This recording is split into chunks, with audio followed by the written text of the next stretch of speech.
The holidays mean more travel, more shopping, more time online, and more personal info in more places that could expose you more to identity theft. But LifeLock monitors millions of data points per second. If your identity is stolen, our US-based restoration specialists will fix it, guaranteed, or your money back. Don't face drained accounts, fraudulent loans, or financial losses alone. Get more holiday fun and less holiday worry with LifeLock. Save up to 40% your first year. Visit lifelock.com/podcast. Terms apply. Shopping is hard. I can never find anything in my size. I don't even know my size. I buy my clothes the same place I buy my groceries. There's a better way. Make it easy with Stitch Fix. Just share your size, style, budget, and done. Your personal stylist sends pieces picked just for you. That was easy. Stitch Fix. Online personal styling for everyone. Free shipping and returns. No subscription required. Get started today at stitchfix.com.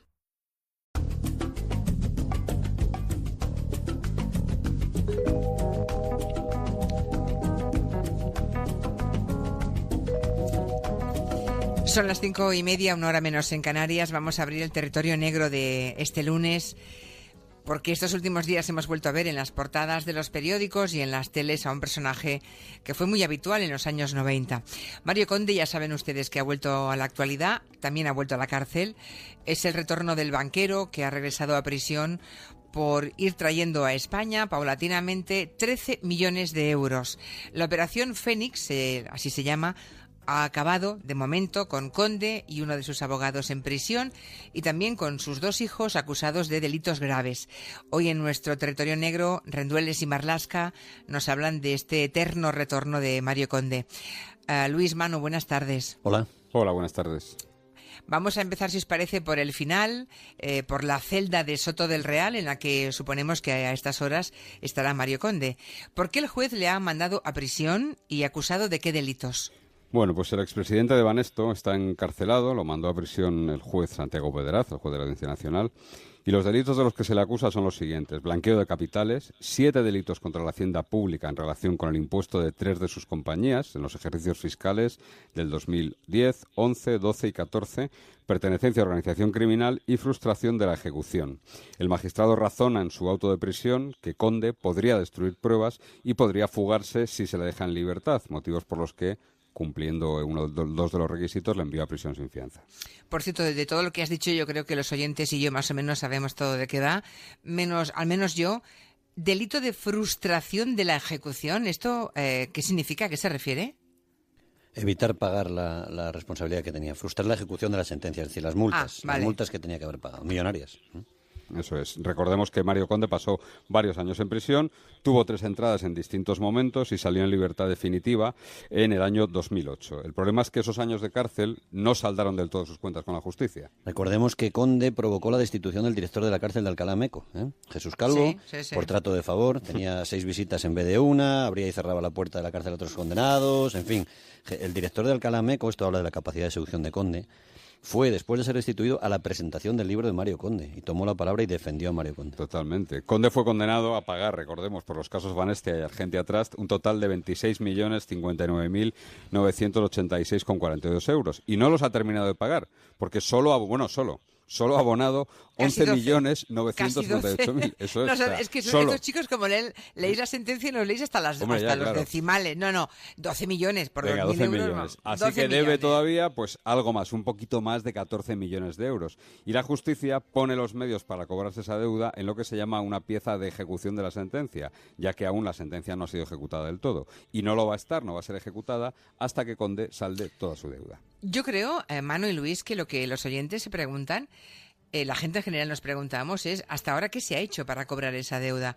Porque la impresión que tenemos es que se le ha dejado bastante tranquilo hasta hace una semana. O sea, él iba haciendo y nadie decía nada. No, sí se ha intentado, Lo que pasa es que el que se movía, y se movía mucho, era él. En el año 2012, la UDEF de la policía comenzó a investigar una de las propiedades de las que seguía disfrutando Mario Conde y su familia, aunque no estaban a su nombre. 4 fincas enormes en Mallorca que se llaman Campoleta.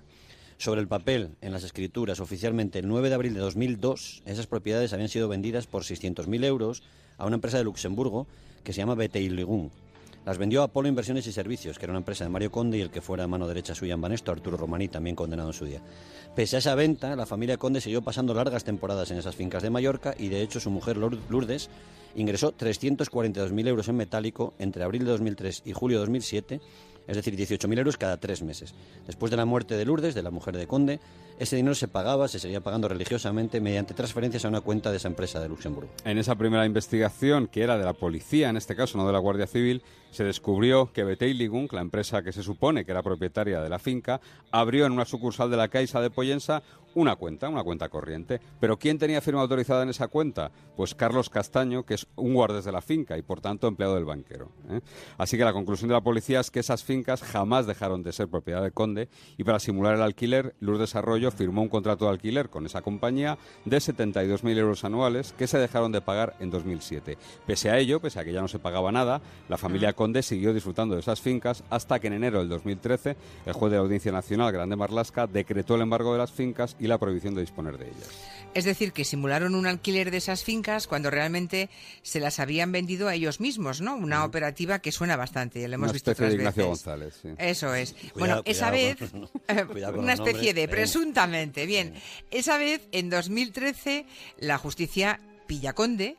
Pero, ¿qué ha pasado desde entonces? Porque desde el 2013 hasta la semana pasada... En ese mismo año, sí, en 2013, el 26 de junio, una cuenta corriente de CaixaBank, abierta a nombre de otra empresa, Black Royal Oak, una compañía que controlan los hijos de Mario Conde, Mario y Alejandra, recibió dinero, 2 transferencias procedentes de otra empresa, Rupani Jellyfish, que está en Dubái, en Emiratos Árabes. Uno de los traspasos de dinero, 4.922 euros, fue admitido, pero otro, 385.468 euros, fue rechazado porque el cliente no justificó de dónde venía ese dinero, ¿no? El dinero venía realmente del HSBC de Dubái, que a su vez lo había recibido de una sucursal del HSBC en Estados Unidos. Ese intento de repatriar el dinero pues fue el principio de la Operación Fénix como tal y el primer paso del camino de vuelta de Conde a la cárcel.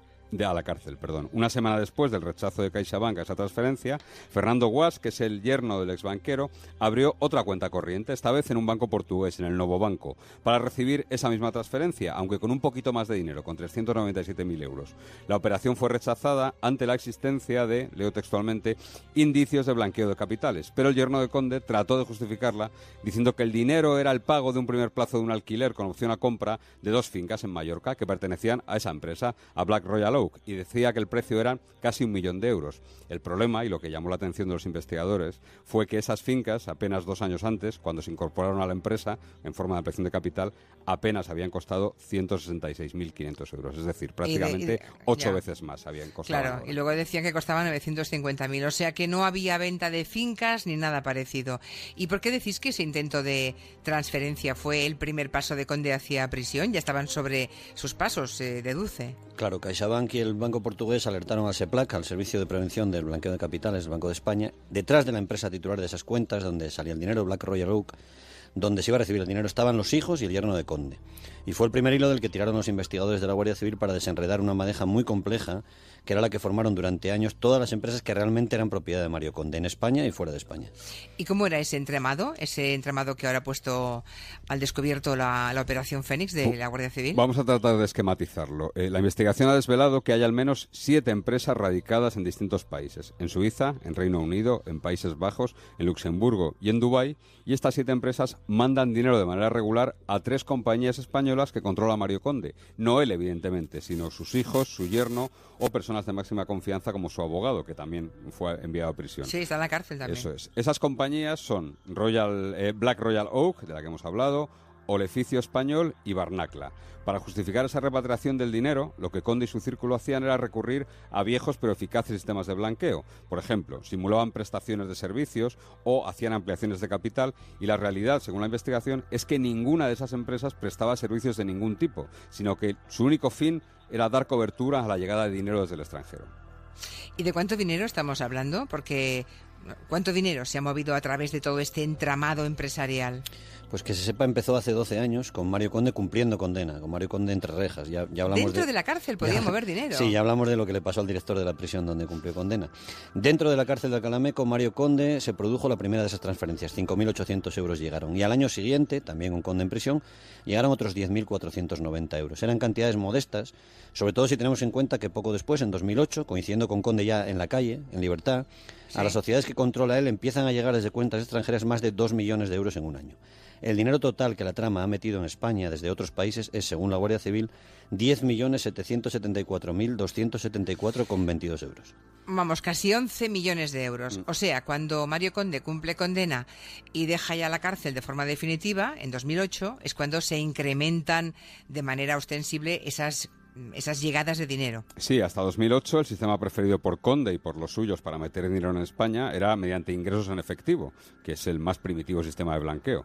En el año 99, 3.000 euros, en el 2000 algo más de 18.000, en el 2001 16.000, en el 2002 38.000 y ya en 2003 la cifra empieza a dispararse. Lo que cree la Guardia Civil es que esos primeros años las cantidades que llegaban a España mediante esos ingresos que hacían personas siempre de la máxima confianza del banquero eran simplemente dinero para el mantenimiento de la familia de Mario Conde. Cuando Conde sale de la cárcel, los ingresos en efectivo, los pitufos que llamamos, caen significativamente y empieza a crecer la llegada de divisas mediante transferencias desde cuentas del extranjero. De 1999 a 2014, los ingresos en efectivo suman 2.288.048 euros. Y la llegada de divisas, como ya hemos dicho, supera los 10 millones, casi 11 millones. En total, Conde habría traído a España con esta trama 13.062.322,40 euros. Solo 1 millón menos de lo que todavía debe a la justicia española. O sea, 13 millones y pico y debe 14, ¿no? Debe 14, sí. Habláis de personas de su confianza, de su entorno. Desde luego tienen que ser de muchísima confianza. ¿Quiénes estaban en el círculo de Mario Conde? Bueno, en primer lugar, el juez sitúa a Alejandra Conde, a la hija del banquero, inmediatamente por debajo de su padre, y además el juez le da a ella la entidad de dirigente de esta organización criminal, tal y como Madre llama mía. el juez. Ella y su hermano Mario son titulares, apoderados y administradores de varias empresas envueltas en la trama. Otro familiar, esta vez político, Fernando Guas, que marido de Alejandra, también ha tenido cargos en las empresas que servían para repatriar el dinero. Alejandra no está en prisión por una delicada situación familiar que tiene con uno de sus un hijos. bebé. Un viejo conocido de Conde, Francisco de Asís Cuesta Moreno, era el encargado de una de las principales empresas que se utilizaban para traer el dinero sucio. Se llama Barnacla. Y además jugaba un papel muy importante en otras compañías con las que se supone que Mario Conde se ganaba la vida honradamente. Una llamada Hogar y Cosmética Española, dedicada a explotar las virtudes de la aloe vera en limpieza y perfumería, y Los Carrizos de Castilblanco, que está dedicada a la fabricación y venta de aceite de oliva de lujo de la variedad arbequina. Bueno, ese Francisco de Asís tiene toda la pinta de ser el testaferro de toda la vida, ¿no? O sea, el hombre de paja. Pero este hombre no ha ido a prisión. El que sí fue a la cárcel fue el abogado Francisco Javier de la Vega Jiménez. Un abogado, en principio, atiende a los intereses y a lo que le manda a su cliente. ¿Por qué en este caso el abogado de Conde también está en la cárcel? Bueno, pues porque para el juez Pedraz, leemos textualmente, el letrado se constituiría como pieza fundamental de todo el entramado, participando directa o indirectamente en los negocios relacionados con la familia Conde. Así que, según el juez, es mucho más que un abogado y muchísimo más que un testaferro. Otras dos personas, Cristina Fernández y un profesor de esquí eslovaco llamado Ronald Stanek, fueron detenidos en la Operación Fénix también. Son dos personas a las que la trama colocó en distintas empresas con distintas responsabilidades. Eran testaferros. Ya. ¿Y el profesor de esquí? ¿Qué pinta un profesor de esquí en la trama? Bueno, basta con tener un DNI para que ser testaferro, ¿eh? Quiero decir, hemos visto tramas donde hay mendigos y todo tipo de cosas. ¿Ah, sí? Aporta un poco de glamour, pero a lo mejor final... gente que ni sabía que era testaferro, vamos. Claro que ha habido gente que no era testaferro, claro que sí. En varias de las cuentas manejadas por la trama de Mario Conde aparecía, por ejemplo, con firma autorizada, Carlos Castaño, que era el guardés de la finca de la que disfrutaban los Conde en Mallorca y al que pagaban apenas 910 euros al mes. Sin saberlo, él posiblemente estaba en papeles en Luxemburgo y en muchos otros sitios. Félix Leonardo, el chofer de Mario Conde, que tiene el domicilio oficial en su casa de Madrid, fue otra de las personas encargadas de hacer ingresos en efectivo en varias cuentas controladas por la familia.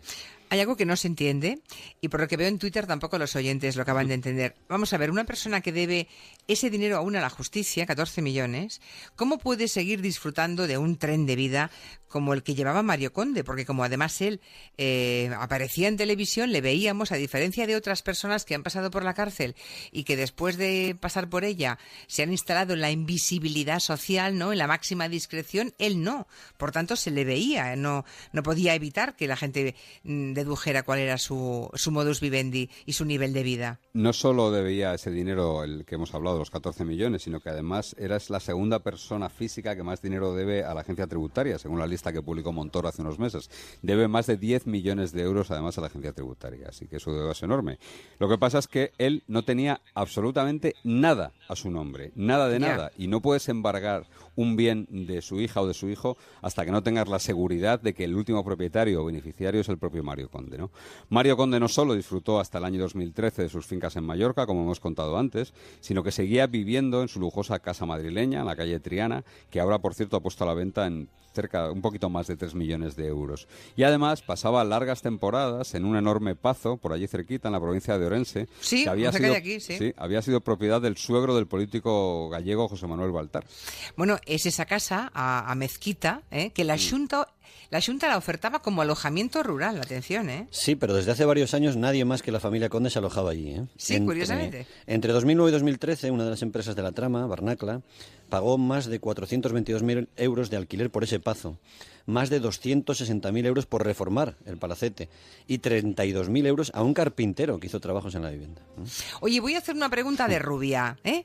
Bueno, un poco naif, pero seguro que también los que nos escuchan se la plantean. ¿De qué vivía Mario Conde, teóricamente? ¿De qué vivía? Bueno, ahora hemos sabido que de lo que vivía es de esa gigantesca cantidad de dinero que ha estado repatriando, pero es que además la investigación de la UCO y de la Audiencia Nacional ha documentado importantes ingresos. Por ejemplo, ¿sí? Conde recibió por su libro Los días de gloria casi 700.000 euros entre los años 2010 y 2012 en sucesivos Caray, pagos. por un libro, Sí, no está mal. Un adelanto de 300.000 euros, que en algunos libros Luis y yo no lo hemos cobrado. No. Ni lo cobraréis mientras viváis, me temo. La serie que Telecinco emitió que estrenó en el año 2013, basada en ese libro, le supuso otros 59.000 euros de ingresos. Entre el año 2010 y 2012, Intereconomía pagó a Conde 107.000 euros, es decir, unos 3.500 euros al mes, donde hacía de tertuliano, en los programas que hacía de tertuliano, pues tenía un sueldo. Qué bien pagaban, ¿no? Intereconomía. Que bien pagaban a Mario Conde. Porque sería Mario Conde, porque Conde. los demás no creo que pagasen lo mismo. Así que solo entre el año 2010 y 2012, solo en libros, series y televisión, ingresó 861.000 euros.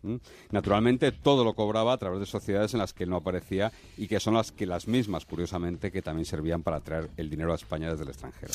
Y una última pregunta. Esos más de 13 millones que Conde ha ido repatriando, que ha ido trayendo hacia España lentamente desde el año 99, ¿se supone que proceden del robo o del saqueo de Banesto? Como el juez no contesta en el auto, le hemos preguntado a uno de los responsables de la investigación por esta historia y nos ha dicho textualmente: si el dinero no es de Banesto, es que ha robado mucho más de lo que pensamos.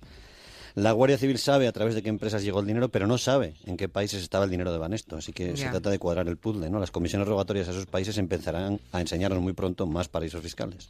Aunque le ha dicho que puede demostrar que el dinero era una herencia que recibió su mujer. El tema de las herencias, No, el tema de la herencia, que es recurrente, como bien sabes, es cierto que hay una ampliación de capital de una de las empresas, de Black Royal Oaks, precisamente. Hay una ampliación de capital que se suscribe en el año 2013, creo recordar, donde hay 10 millones de euros que se amplía de capital y ese es el dinero que al parecer ellos dicen que viene de la herencia del desarrollo. Ese dinero, nada más, del resto no hay ninguna justificación. Oye, acabo leyendo un tuit de un oyente de Manuel que me parece muy definitorio de la situación. Dice: Mario Conde se creía más listo de lo que era y veía a los demás más tontos de lo que somos. Bueno, no está mal. Le funcionó mucho tiempo, ¿eh? Sí, funcionó mucho tiempo. Yo recuerdo pero ¿a cambio de qué? ¿A cambio de qué, Luis? Yo creo que incluso para un delincuente elegante de guante blanco, tener a su hija en este momento imputada y que está en casa, digamos, por la misericordia del juez, porque tiene una situación con un bebé terrible, eso yo estoy segura que va a destruir a Mario Conde. Porque estos tipos tan elegantes, tan importantes, que un día fueron de coche oficial y fueron honoris causa, han protegido siempre de manera extraordinaria a su núcleo íntimo, a la familia. Yo no recuerdo que la mayoría han conseguido que la familia pase sin mácula, ¿no? Claro, lo que pasa es que por el este historial caso, delictivo, pero este hombre... Claro. En este caso, y el juez el auto del juez es muy determinante y muy concluyente. Dicen que Alejandra estaba al frente de la operativa, precisamente. Claro. O sea, que la implicó. Una persona extraordinariamente seductora y osada, también para su hija. Yo recuerdo cuando Bárbara Rey hablaba de aquellas cosas que hablaba, al día siguiente de que Bárbara Rey amenazara con tirar de la manta, Mario Conde se hacía una foto con Bárbara Rey en un restaurante para que la viera la Casa Real y quedara como el salvador de la corona. No era una persona que se metía en unas historias increíbles. Era osado hasta límites... Pero meter a los hijos, bueno. Ahí lo dejamos. Hasta la semana que viene. Hasta luego. Adiós.